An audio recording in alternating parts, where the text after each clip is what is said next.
যুক্তরাষ্ট্রের নিউ ইয়র্কের বাংলাদেশ কনস্যুলেটে অন্তর্বর্তী সরকারের উপদেষ্টা মাহফুজ আলমকে হত্যা করাই ছিল রাজনৈতিক কর্মকাণ্ড নিষিদ্ধ আওয়ামী লীগ সমর্থকদের মূল উদ্দেশ্য। বুধবার এনটিভিকে দেয়া এক বিশেষ সাক্ষাৎকারে নিউ ইয়র্কের বাংলাদেশ কনস্যুলেটের কনসাল জেনারেল মোজাম্মেল হক এই অভিযোগ করেন। এনটিভির উত্তর America bureau chief Farid Alam জানাচ্ছেন বিস্তারিত।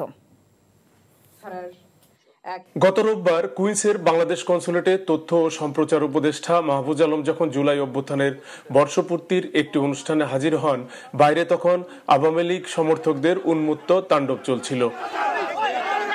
প্রতিবাদ সমাবেশের পরিবর্তে তারা হামলা চালায় কনস্যুলেটের প্রধান ফটকে।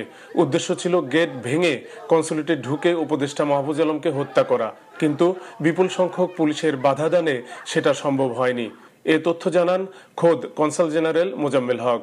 দরজা ভেঙে দিয়েছে এবং তাদের যে বডি ল্যাঙ্গুয়েজ যেভাবে ছিল, যেভাবে খুঁজছিলেন আমাদের মাননীয় উপদেষ্টাকে, উদ্দেশ্যটা ছিল হত্যার উদ্দেশ্যে আসলে এই ধরনের ওনারা হামলা চালিয়েছিলেন।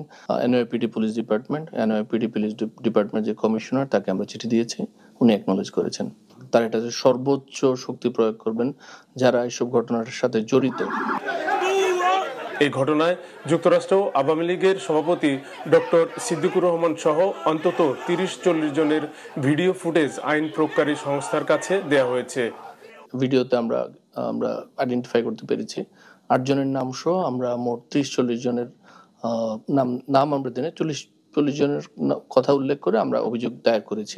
যুক্তরাষ্ট্র আওয়ামী লীগের প্রেসিডেন্ট ছিলেন, এরপরে ওনার ওয়াইফ ছিলেন, সেক্রেটারি ছিলেন, যুক্তরাষ্ট্র ছাত্রলীগের ফরমার সেক্রেটারি ছিলেন, আর অনেকেই ছিলেন, আমরা নামগুলো দিয়েছি।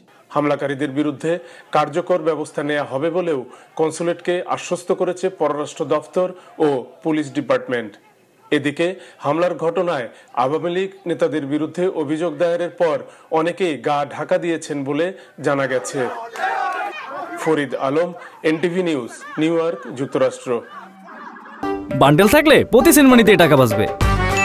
বিকাশ সেনমানি বান্ডেল কিনে জিতুন প্রতি লেনদেনে।